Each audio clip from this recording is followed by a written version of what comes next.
Hello, Jacob, and nice to meet you in cyberspace. I hope you're holding up.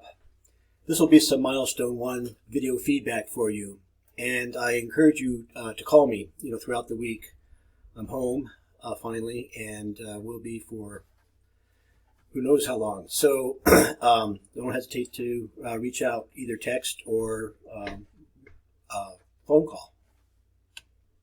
Jacob, this is what I get when I download your last week's project, and I see that you have the AI file. I'll open that in a second, and I'm curious to see what I get. The thumbnail view always has the constituent parts, but unless you have attached them, and it looks like you have, let's see.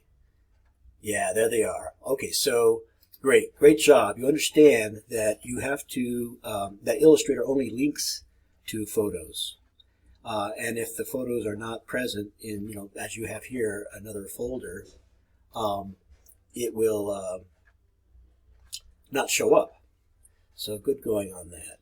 So, okay, I think I'll just launch into that and open up your Illustrator file. Okay. Here, let me move this up here. So here's what I'm getting. Could not find the linked file, Amethyst Bay logo PNG. So I'm going to replace it and look around for it under my downloads. And you should be in here somewhere. Well, Jacob, I'll wait for that to open up. I see you have some screenshots. Oh, look, you've downloaded the corporate style guide. And from here, you should be able to lift it and put it on your Illustrator file. So I'm glad you figured that out. And there you have it, indeed. Okay. Oh, yes. All right. Yes, I remember this interesting silhouette, too. Hey, it looks like you got a soft edge here, too. I see some suggestions of perhaps like transparency or luminosity there on your mask. So good job. And then there's the compiled image. Yeah, I saw this, I think, last week, and good going. I think I may have suggested, maybe not so many boxes, but then I see in your discussion board, let me jump over to that. Okay, here we go. Here are the latest iterations of it. And I guess I presume that is the last. Let me go to the discussion board. Okay, so here's your discussion board, and here is what you posted. Let me zoom out again. And okay, great. It has all your constituent parts. The way it's organized, I like very much. I may have discouraged you from using frames, but I think these delicate frames are nice. Now, they create a problem though in print. Print publications are almost always trimmed, and they have tolerances. The live area is really somewhat short of the edge of the page. And so what will happen is that in a magazine particularly, and this is an ad for a magazine, this may get lost in the gutter if it's a right-hand page, or trimmed off if it's a left-hand page. So think about that, maybe bring them in, or perhaps just bleed the boxes off the edge of the page, having no vertical, say, left-hand side, or in this case, no, just getting rid of this vertical line and just running those rules off the page. That will work. Now, you've also, you centered type, and you've also have it flush left, rag right. I would choose one way or the other. Keep your type variations to a minimum.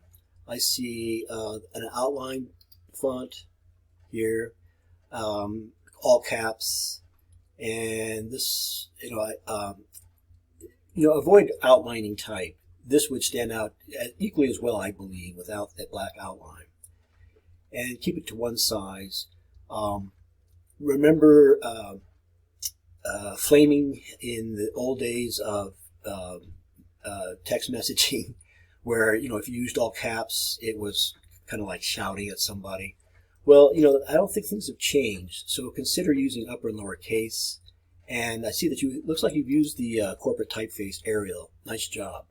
I like the composition. I would encourage you to bleed photographs and perhaps have Amethyst Bay logo not in the purple bounding box, I know that's one of the options, but perhaps floating over this nice beach grass image that you've created. It has a very inviting feel to me, something which is relaxing and warm, and something that's much needed right now. So thank you for your developing sketches too, including those. Great job. Jacob, this is exemplary. So here it is in Illustrator, and I see that you've got a layer for everything. And this makes it easier to edit things. Oh, I was going to say about your type, you've got things that are centered and things that are flush left. I would pick one way of aligning, perhaps all centered or all flush left, right, and think about forming axes, vertical axes, on which you can hang image and type. That'll give it some structure, so try to find ways to perhaps, in your imagination, create a two-column format so that these, even if they're centered within the column, they have a rationale for placement. It'll make your ad much more orderly. And, as I said about trim, be really careful about coming this close to the edge.